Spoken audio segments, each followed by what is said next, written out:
સુરતના ડિંડોલી વિસ્તારમાં એક અકસ્માત સર્જાયો હતો। ટુ વ્હીલર ઉપર જઈ રહેલા યુવકનો અકસ્માત સર્જાતા ઘાયલ યુવકને સુરત સિવિલ હોસ્પિટલ લઈ જવામાં આવ્યો હતો, જ્યાં ફરજ તબીબોને તેને મૃત જાહેર કર્યો હતો।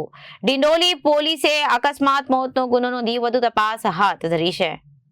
સુરતના ડિંડોલી વિસ્તારમાં ટુ વ્હીલર પર જઈ રહેલા યુવકનું અકસ્માત સર્જાયું હતું। એમાં એક્સિડન્ટ થતા અકસ્માતમાં ઘવાયેલો યુવકને સુરત સિવિલ હોસ્પિટલ લઈ જવામાં આવ્યા હતા।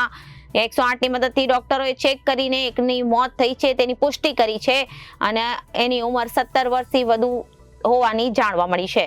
ડિંડોલી પોલીસે તપાસ હાથ ધરી છે। आशीष ओझा। क्या हुआ था और कैसे घटना बनी थी, क्या बताया? सर बताया नहीं, मैं ये बोला कि एक्सीडेंट हुआ था।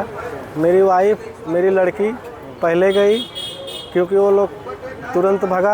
मैं बाद में कपड़ा पहन के ताला जब वहाँ पहुँचा तो गाड़ी वहाँ पे खड़ी थी, ट्रक बाइक भी खड़ी थी।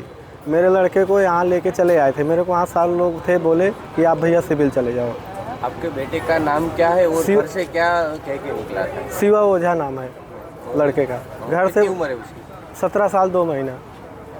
क्या कह के घर से निकला था और किसके साथ गया था?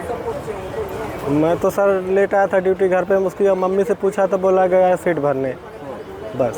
किसके साथ में गया था? वो बगल में जो दूसरा मानस है ना, उसके साथ।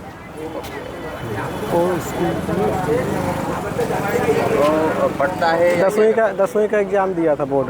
ब्यूरो रिपोर्ट जनादेश न्यूज सूरत।